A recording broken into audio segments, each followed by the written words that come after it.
പ്രിയ പ്രേക്ഷകർക്ക് സീരിയൽ ന്യൂസിലേക്ക് സ്വാഗതം. കൂടുതൽ സീരിയൽ ന്യൂസുകൾ അതിവേഗം ലഭിക്കുന്നതിന് ഈ ചാനൽ സബ്സ്ക്രൈബ് ചെയ്യുക.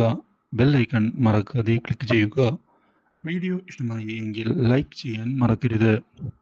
ദേവബാലയെ കൊല്ലുന്നതിന് വേണ്ടിയുള്ള നീക്കവുമായി മുന്നിലേക്ക് പോയതിനെ തുടർന്ന് പുതിയ വഴിത്തിരിവുകൾ വന്നു സംഭവിച്ചിരിക്കുകയാണ് ഇപ്പോൾ അഭിഷേകിന്റെ ജീവിതത്തിൽ.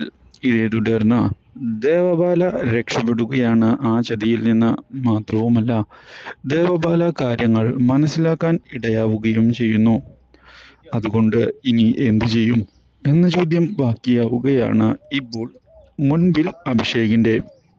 ഇതേസമയം അഭിഷേകിനെ കാണുന്നതിനായി വന്ന ദേവബാല, നീ എന്നെ ചതിക്കുകയായിരുന്നു അല്ലേടാ എന്ന് ചോദിക്കുകയും ചെയ്തതിനെ തുടർന്ന് അത് ശരി തന്നെയാണ് എന്ന് പറയാൻ തയ്യാറാവുകയാണ് അഭിഷേക്. നീ കാരണം എൻ്റെ ജീവിതം തകർന്നു, അതുകൊണ്ട് തന്നെ നിന്നെ വെറുതെ വിടാൻ ഞാനും ഉദ്ദേശിക്കുന്നില്ല എന്ന് വ്യക്തമാക്കിക്കൊണ്ട് മുന്നിലേക്ക് പോകുന്ന അഭിഷേക്, ഇനിയും ഞാൻ ഇതുപോലുള്ള നീക്കങ്ങൾ മുന്നിലേക്ക് കൊണ്ടുപോകും എന്ന് അറിയിച്ചിരിക്കുകയാണ്. അപ്രതീക്ഷിതമായ ഈ സംഭവം തിരിച്ചടിയായതിനെ തുടർന്ന് ദേവബാല ഒരു നിമിഷത്തേക്ക് പകച്ചു പോകുന്നു. ഇതോടെ ഇനി നീ എന്തൊക്കെ ചെയ്താലും നിന്നെ ഞാൻ വെറുതെ വിടുകയില്ല എന്നുള്ള കാര്യം തിരിച്ചു പറയുന്ന ദേവബാല തൻ്റെ തീരുമാനം നടപ്പിലാക്കുക തന്നെ ഞാനിനി ചെയ്യും എന്ന് അറിയിച്ചുകൊണ്ട് മുന്നിലേക്ക് പോകുകയാണ്.